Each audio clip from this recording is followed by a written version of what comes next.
چه ساله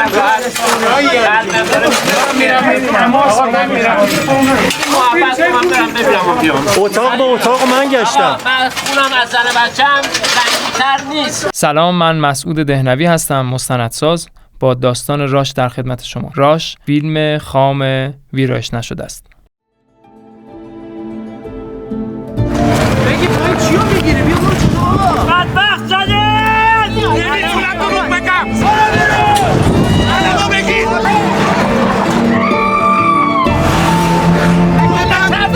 دارم دعاشمو بیارم به قرآن! هیچی اونجا نیست، خودتو خسته نکن! دیرو بیا اینجا یکی هست. بدو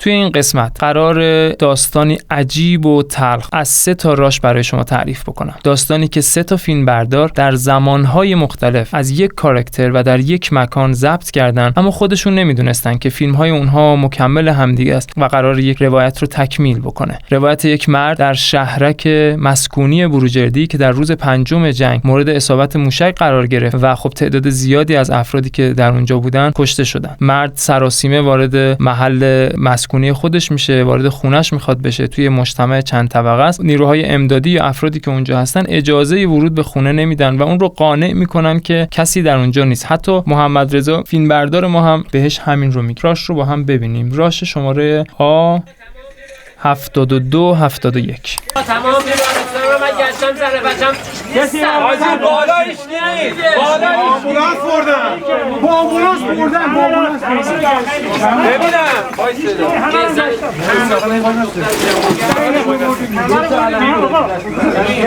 من گرفتم! تمام طبقات رفتیم تا 7. چهره این مرد رو دقت کنید. یه کمی تردید توی چهرهش وجود داره، کمی نگرانیه و یه کمی احتمالاً آرامش هم داره. به خاطر اینکه خبری هنوز از زن و دخترش نداره، احتمالاً احساس میکنه که اونها زنده هستند و از اونجا خارج شدن. تردیدش بابت اینه که هنوز نمیدونه و خبر نداره و بعضیا دارن بهش میگن که همسر و دخترت از اینجا خارج شدن و اینا رو بردن. کسی داخل خونه نیست. حتی محمد رضا فیلمبرداری که این راش رو تهیه کرده هم داره با این آقا همین صحبتو میکنه. طبقه چند؟ خودم دورو کامل گشتم، هیچ کی تو نیست. تو اتاقا دونه اتاقا رو خودم گشتم. همه رو رفتیم خودم گشتم. الان یه لحظه ببینم من خالی ببینم خیالم راحت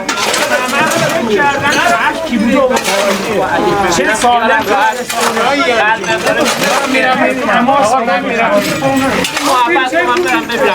اتاق به اتاق من گشتم. من خونم از زن بچم رنگی‌تر نیست. من برم بمیرم. نمیشه کلا نمیشه. میدونم چی میگی. نمیشه دیگه. نگران نباش. هیچ فقط طبقه 4 بودش. هیچ چیز دیگه نبود. مرد بعد از اینکه این اتفاق اونجا میفته راضی میشه و آروم میشه که زن و دخترش توی اون خونه نیستن. محمد رضا این پلان رو ضبط کرده. در مورد انتهای این راش در انتها با هم صحبت میکنیم. بریم راش بعدی رو که رضا اون رو ضبط کرده. رضا خارج اون ساختمون بود، بدون اینکه این کاراکتر رو بشناسه پلانهایی رو ازش گرفته. ببینید این مرد حالا آروم شده و از خونه میاد بیرون. وسیله های همسر و دخترش رو گرفته. حالا هنوز هم کمی تردید داره و خب داره صحبت میکنه که میگه احتمالاً دست و پاش شکسته. اما چه اتفاقی افتاده؟ این مرد بعد از اینکه از اون خونه اومد بیرون رفت بیمارستان و ما همچنان اونجا بودیم و بعد از تقریباً نیم ساعت برگشت. حالا مجتبی نمیدونه که محمد رضا چه پلانی گرفته، نمیدونه رضا چه پلانی گرفته. حالا مجتبی به صورت تصادفی لحظه ویژه و تلخی رو از این مرد ثبت میکنه. ببینید با هم. راش 302096.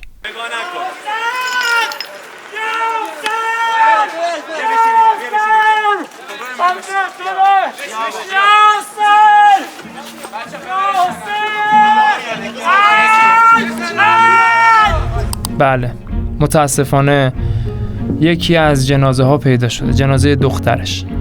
اینجا متوجه میشه که دخترش داخل خونه بوده و جنازش پیدا شده. اما جنازش کجا بوده؟ همون لحظه‌ای که محمد رضا داشت این رو ثبت می‌کرد، در اون راش ابتدایی اگه دقت بکنید، انتهای راش، من دوباره میخوام برگردم به اون راش ابتدایی A72-71، انتهای راش رو دقت بکنید. محمد رضا دوربین رو برمیگردونه و به سمت یک آسانسور میره. نیروهای امدادی در حال آواربرداری ان، چون احساس میکنن توی آسانسور کسی هست. توی آسانسور کی بوده؟ توی آسانسور زن و دختر این مرد، ولی کسی هنوز نمیدونه که این کسایی که توی آسانسور هستن چه کسی هستن. زن و دختر این مرد توی آسانسور بودن و همون لحظه کشته شدن. آسانسوری که سقوط میکنه در لحظه انفجار و هر دو نفری که توش بودن کشته میشن.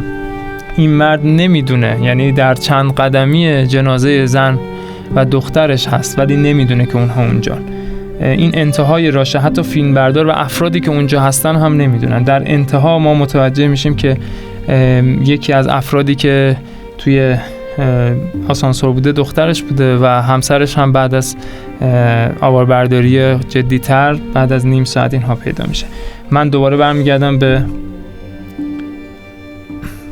راش انتهایی و لحظه‌ای که مرد متوجه جنازه دخترش میشه. ترجیح میدم که اینجا صحبتی نکنم و شما این راش خام رو ببینید.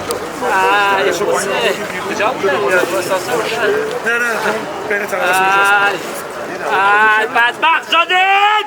بدبخت شدید! ای! ای! بدبخت شدید! ای!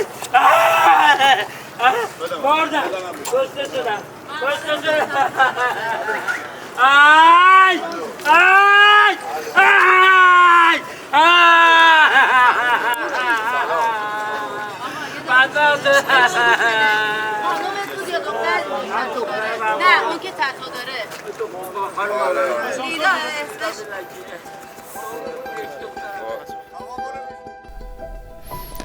برای این مرد آرزوی صبر میکنیم. مردی که احتمالاً یک راننده اتوبوس بوده با توجه به لباسی که تنش بود و امیدواریم که خداوند بهش صبر بده و بتونه این داغ رو تحمل بکنه. داستان راش امروز ما خیلی داستان عجیبی بود.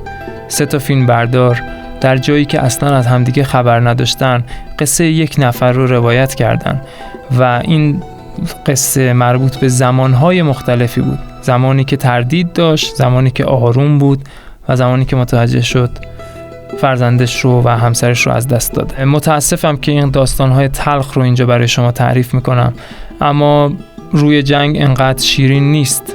جنگ تلخه و اتفاقاتی که درش میفته برای مردم خیلی تلختر.